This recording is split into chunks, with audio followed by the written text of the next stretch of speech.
Cold War nuclear tests changed rainfall thousands of miles away. This is by Giles Harrison, professor of atmospheric physics, University of Reading in the UK, on the conversation.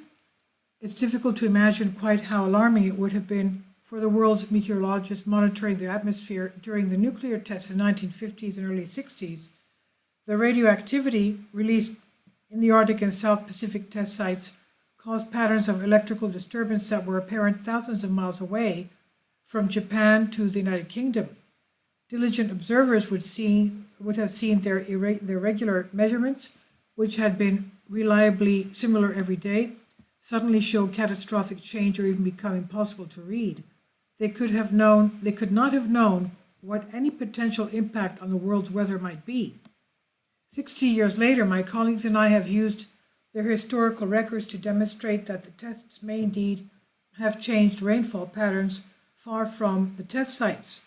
This knowledge could have proved useful for geoengineering research, which is exploring how electrical charge could influence rain or even relieve droughts or prevent floods without the use of chemicals. The nuclear bomb detonations of the Cold War, when East and West vied to produce even bigger bangs under the banner of testing, quote unquote, must have been a disturbing time for anyone to live through. The remoteness of the nuclear test sites did not prevent the radioactivity released from being transported widely through the upper level winds of the atmosphere and rainfall to the surface. Even London rainwater, regularly sampled for radioactivity, was imprinted with the sequence of American and Russian test explosions. The actual patterns of transport were put to good use by meteorologists, as the radioactivity provided a detectable marker with which to trace the atmospheric circulation. But another consequence of radioactivity in the air is that it releases electric charge. This was confirmed following the radioactivity released by the Chernobyl and Fukushima reactor accidents. We knew that electric charge can affect water droplets in clouds. These grow by colliding with other droplets until they are large enough to fall as rain. When these droplets are small, electrical charge can make them more inclined to stick together to each other rather than bounce off. And whether this has any meteorological application has been difficult to test, but the weapons test period presents a serendipitous opportunity to do so. Many of the meteorological observations made at the time were particularly thorough and of high quality, perhaps motivated by the International Geophysics Year of 1958, which had encouraged an expansion in scientific observations.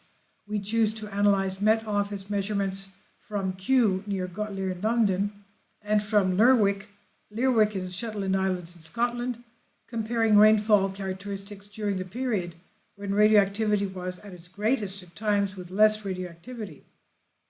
These two sites are far enough away from each other to experience different weather, but close enough to encounter similar levels of radioactivity from the clouds high above them. Using a statistical analysis, we found 24% more rainfall in Lerwick on the days with increased radioactivity than on days with less radioactivity from 1962 to 64. This difference vanished in later years after the radioactivity had declined. We also found that the clouds, as observed with automatic sunlight testers, were thicker when the radioactivity was greater.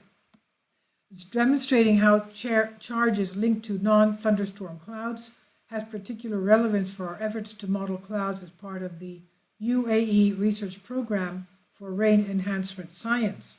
This international project ultimately hopes to find new ways of increasing rainfall in places where water is scarce. Our research has involved designing and engineering small robotic aircraft to help gather new atmospheric data. We've already found that charge is remarkably abundant in desert regions, which we can use to improve our models and predictions.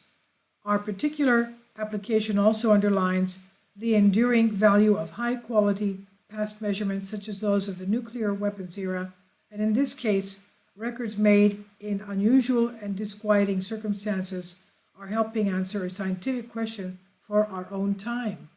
This is on the conversation.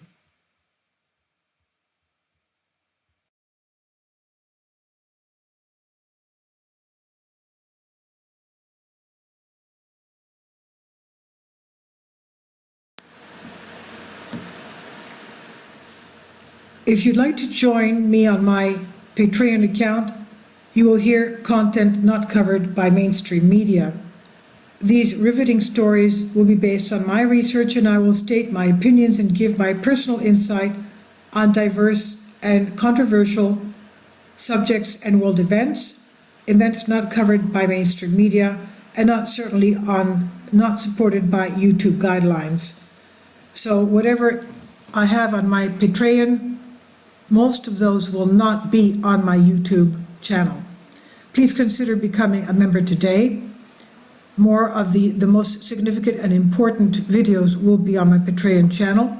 Your support helps me to continue my research and keeps this YouTube channel alive. And we depend on your support, your generous charity, because we help economically challenged families here in Athens, Greece, in Kapota, and we also help the young generation with university tuition and the community around our church. Thank you.